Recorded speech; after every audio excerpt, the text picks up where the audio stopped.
রেস্টুরেন্টের মতো চিকেন মালাইকারি ঘরেই বানাতে চান? তাহলে এই রেসিপিটা মিস করবেন না। নরম, জুসি আর মাখনের মতো ক্রিমি গ্রেভি। আজ বানাচ্ছি পারফেক্ট চিকেন মালাইকারি। মাত্র কয়েকটা উপকরণে তৈরি এই চিকেন মালাইকারি, এটা ভাত, পোলাও বা নান পরোটার সাথে একবার খেলেই এর স্বাদ আর ভুলতে পারবেন না।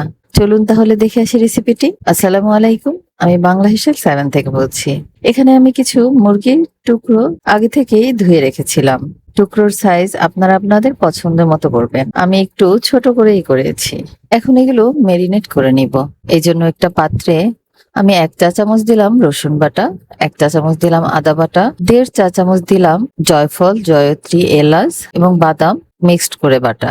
এরপর 4 চামচের মতো দিলাম টক দই আর দিলাম পরিমাণ মতো লবণ। এবার সবগুলো মশলা হাত দিয়ে ভালোভাবে মিশিয়ে নিব। মাখা হয়ে গেলে এর মধ্যে দিয়ে দিব টুকরো করা মাংসের পিসগুলো। খুব ভালোভাবে মেখে নিয়ে 2 ঘন্টার জন্য রেস্টে রেখে দিব। এবার চুলায় একটা প্যান দিয়ে এর মধ্যে দিয়ে দিলাম 2 টেবিল চামচ তেল আর 1 টেবিল চামচ ঘি। এটা গরম হয়ে এলে এর মধ্যে দিব হাফ কাপ পেঁয়াজ কুচি। পেঁয়াজটা আমরা ব্রাউন করে ভেজে তুলবো। সবসময় মনে রাখবেন, বেরেস্তা করার জন্য যদি আমরা ঘি দেই তাহলে এর রংটা অনেক সুন্দর হয় এবং সুন্দর একটা ঘ্রাণ বের হয় আর খুব মুচমুচে হয়। বেরেস্তাগুলো হয়ে গিয়েছে, এবার এগুলো তুলে নিব। এবার এই তেলের মধ্যেই দিয়ে দিব 2 টুকরো দারুচিনি, 5-6টা এলাচ। এগুলো 10 সেকেন্ডের মতো একটু নেড়ে নিব। এবার দিয়ে দিব সেই ম্যারিনেট করা মাংসের টুকরোগুলো। এবার ভালোভাবে কষিয়ে নিব। কষানোর সময় এর মধ্যে আমি 10-12টা কাঁচামরিচ ফালি করে দিয়েছিলাম। এটা কষানো হতে থাক। আমি এর মধ্যে কিন্তু কোনো পানি দেইনি। এখন আমরা একটা মশলার পেস্ট তৈরি করে নিব। যেহেতু আমরা চিকেন মালাইকারি রান্না করছি, তাই আমার দরকার নারকেল। আমি একটা ব্লেন্ডারে বাটি নিলাম, এর মধ্যে দিলাম কিছু নারকেলের ফালি, কিছু দিলাম কিশমিশ আর দিলাম সেই পেঁয়াজ বেরেস্তা। এবার কিছু লিকুইড দুধ দিয়ে একটা মিহি পেস্ট করে নিব।